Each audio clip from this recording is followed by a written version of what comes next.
哇，你们看，多么漂亮的建筑物！这里就是八八娘惹祖屋博物馆。来到马六甲，一定要来这里看看啦！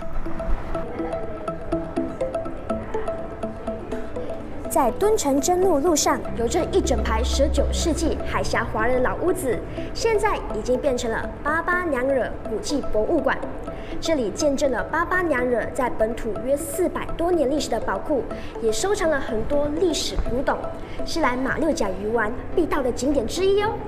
这里呢也有自助游览手册，让你在这间博物馆里走透透。走吧。什么是八八和娘惹呢？其实八八娘惹可谓是15至19世纪中最特殊的族群。从郑和下西洋开始，大量华人到达南洋并定居。华人男人娶了当地马来女人，生了混血儿，男的叫八八，女的叫娘惹。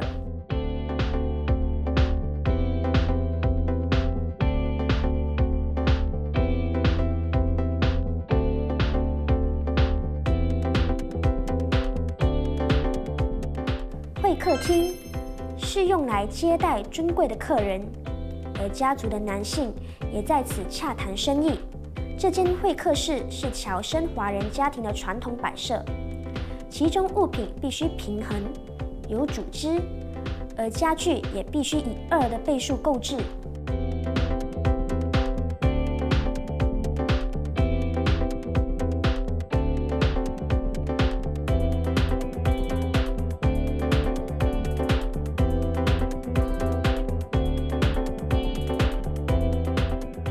暗室是年轻娘惹在无人陪伴下仅能到达房子的最前端，门屏保护了珍贵的娘惹不被街上的行人看见。如果女士们想要看看门屏外发生的事情，就必须透过门屏上的尖缝窥视。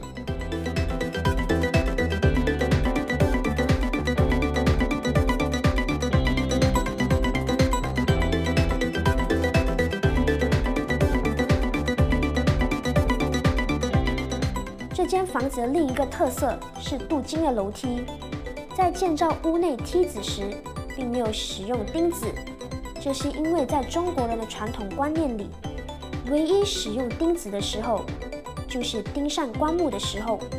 楼梯上是按八仙的图案，按八仙是指八仙所使用的8种器物。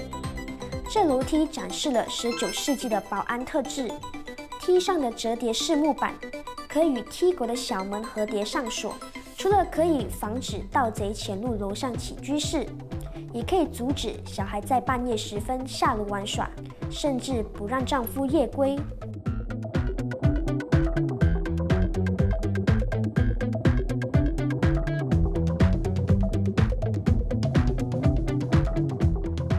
新人房，土生华人的婚礼一般进行12天。当中包括举行喜宴、仪式。新人房的布置被视为是其中一种仪式。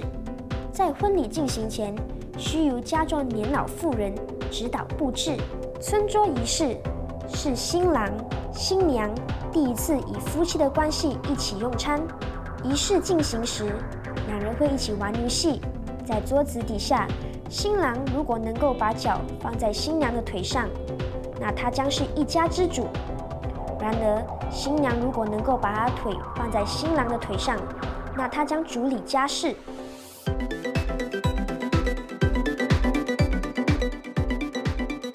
对于生热与葬礼的陈设也特别的讲究，在喜庆的生热宴上都会采用红色布置，主人家会发红包、吃长寿面和糖水汤圆。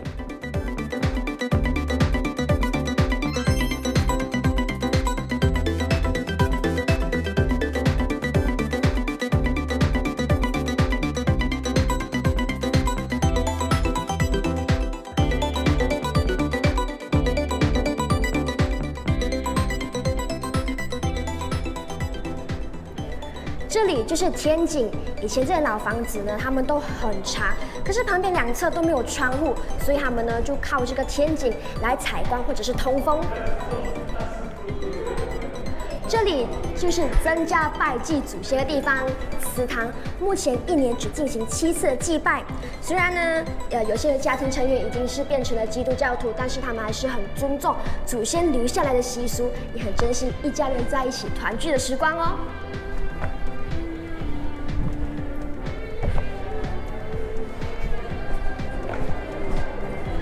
这里就为大家展示了土生华人要结婚前的仪式，就是梳头仪式。梳头仪式就是代表由少年步向成人的其中一种仪式哦。我们继续往下走。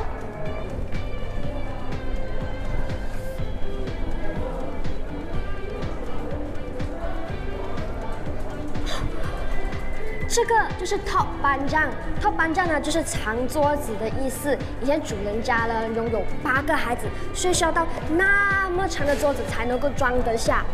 根据资料显示，以前在这个房子里呢，晚餐都要7点准时开始用餐。老一辈的人呢，他们都习惯用手抓饭，而年轻一辈的人呢，他们可能受到了西式文化的影响，而开始用餐具。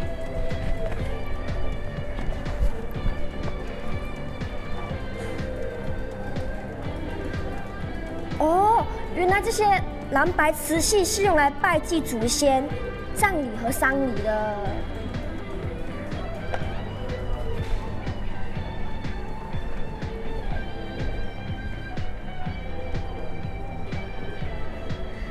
这里就是厨房，以前这里呢有2个主厨，一个主厨就是负责在外面采购食材，另外一个呢就是负责剁碎料啊、清洗鱼鳞之类的，而女主人呢就会在这里监督整个烹饪的过程。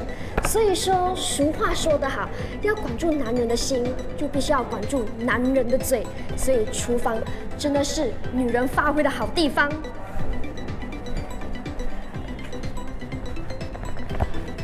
这个就是制作不动麻样的器材哎，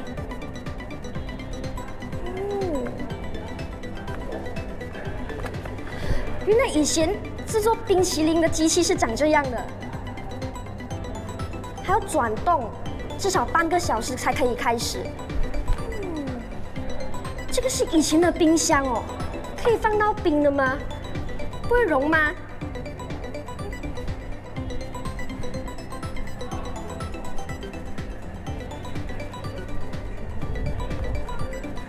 这个应该是他们以前的炕斗吧？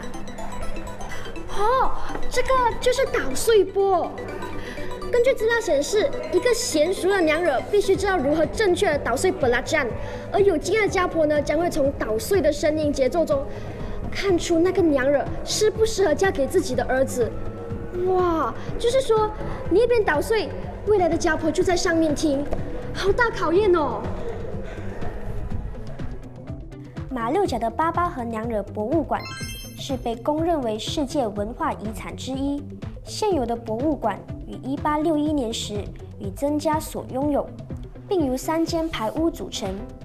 曾家4代都居住在这里，直到1985年3月才把它改为如今的博物馆。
博物馆，就会来到贩卖区 The Baba Story。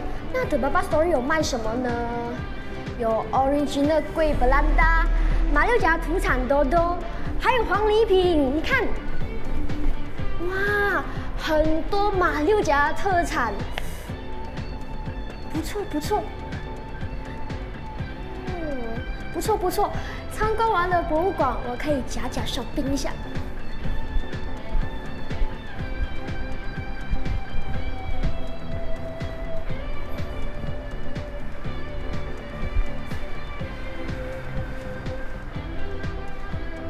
这里也是有卖一些手信啊，你看，巴巴娘惹的玩偶。